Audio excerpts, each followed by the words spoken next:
Okay, let's go for the render setting, and we are going to enable the ray tracing feature in MarmosetToolbag. For using this feature, you need to have the RTX GPU type. It's recommended to have this kind of GPU, and you can enable advanced lighting sampling when you have metallic surface. Okay, and this is enough for the ray tracing part and the lighting section.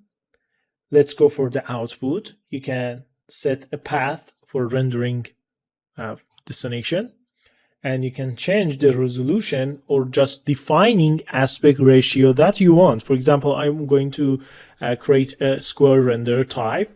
So let's set 2000 for each dimension, and you can select the format that you want to save your render in here. For example, I want to have JPEG or I want to have PNG. And if you want to have transparency or the alpha channel inside your render, you need to set in PNG and check this transparency. You can increase or decrease the sample inside your final render. And for myself, I'm going to set 500, and I suggest you to set 500 as a minimum sample in your project. Okay. And I'm going to increase denoise strength to 1. And we need to set denoise to CPU to get a better result, and quality on high. Okay. So this is the setting that we should have on denoise and image. And whenever we want to render image inside MarmosetToolbag, we can go to output image and click on render image, or we just use F11 on the keyboard or all image to render the image that we want. Okay. So you can add the camera that you want to render inside the camera list here. And when you press F11, the software is going to check the render camera section and render each camera that you define in this list. Okay, so let's create a new camera here. You can right click and add camera, or just use this icon here. Let's go back to the render setting, and in the camera, I'm going to add camera number 1. Okay, that's it. And we don't need watermark, and render passes. So this is the render setting that we should know about that. And let's go for the camera section. I'm going to enable the save frame. It's very important to have save frame feature turned on, because in this way you can see the final result for your render. So let's go and change the focal length. I'm going to put 60 in the focal length. And yeah, this is the result that I'm looking for that. Okay, like this. Yeah. And we can set depth of field from the focus submenu. We can use post effect, or we can use ray traced. With post effect, you can see the final depth of field on the viewport, but with ray trace, you can see just approximate result from the depth of field inside the viewport, and after rendering and checking the image, you can see the final depth of field. It gives you better result because you can increase the quality with increasing the sample in the render setting. But with post effect, you cannot increase the quality. It's the same as you can see in the viewport. Okay, so I'm going with the ray trace. You can check the focus point or focus distance with just middle mouse button, exactly like in the Substance Painter. And you can play with this slider to control the amount of depth of field that you want. Okay, let's change the position. And yeah,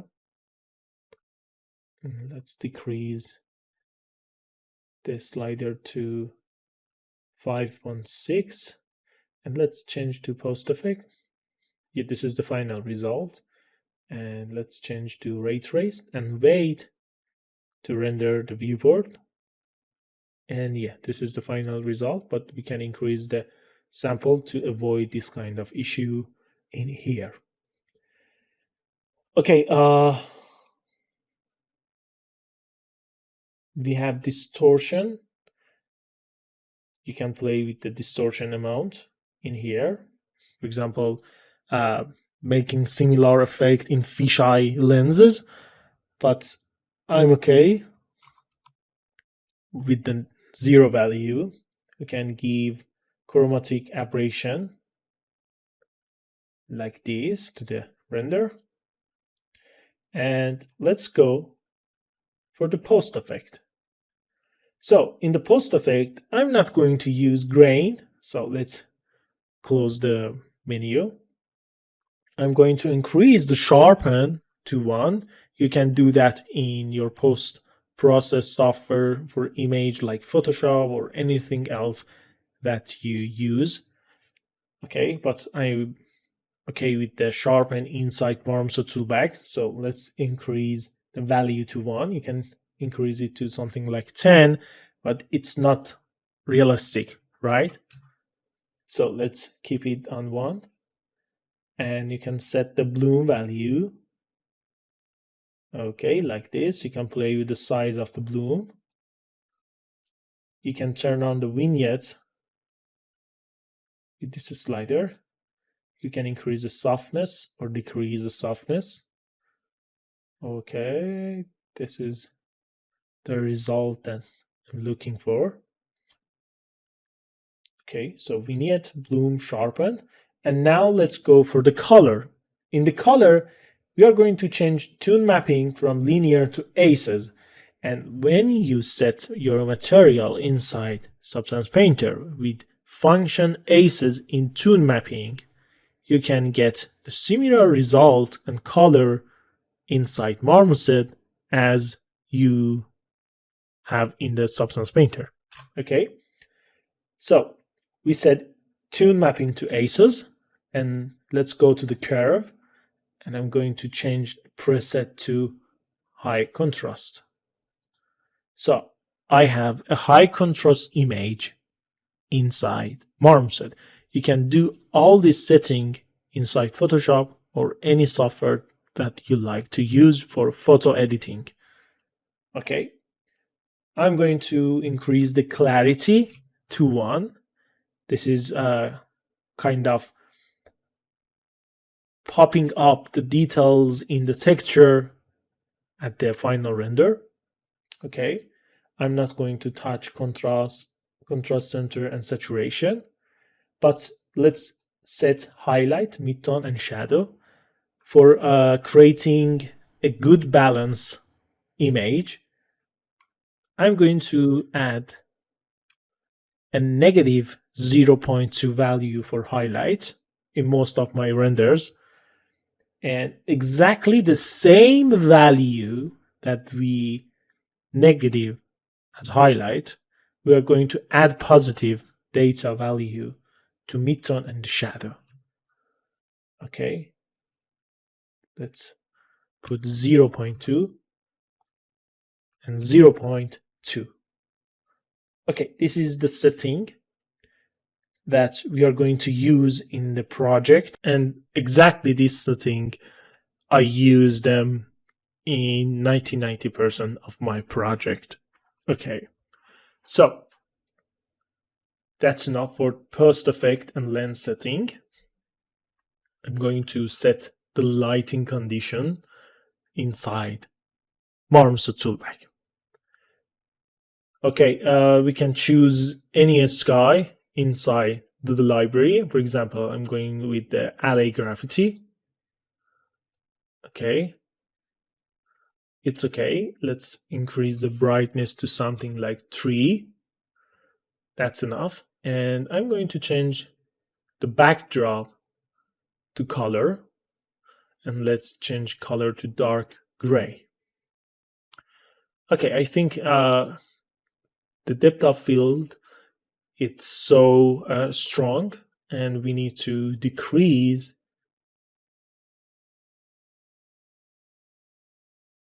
the focus like this.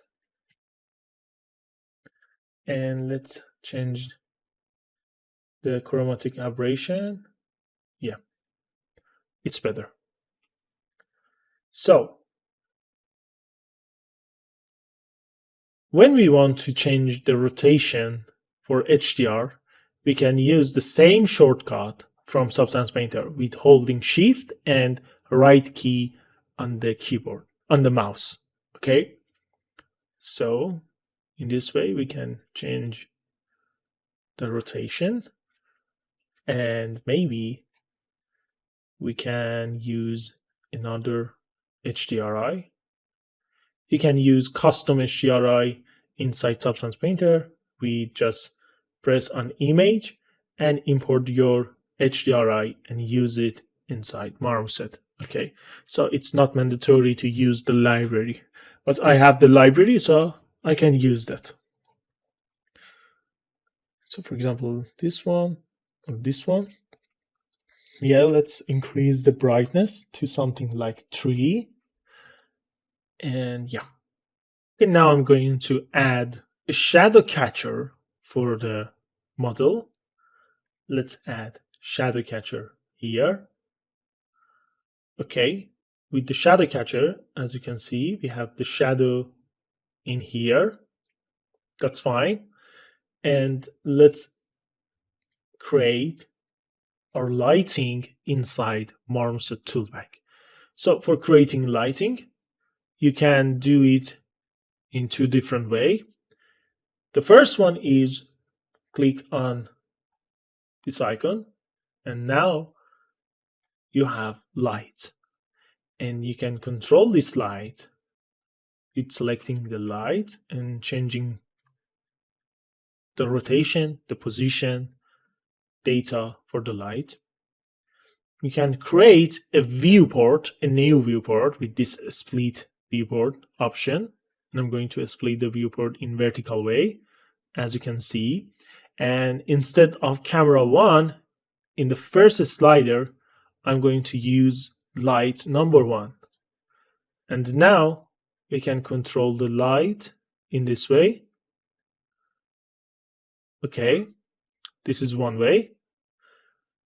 And the other way is, let's go to the perspective, and we can control the light in another viewport, and you can see the result from your camera.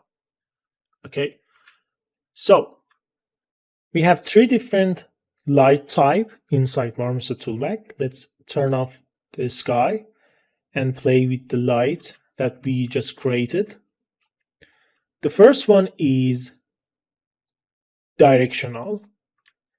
And for the directional mode, it's not important to where is the locate light, and the location, it's not important.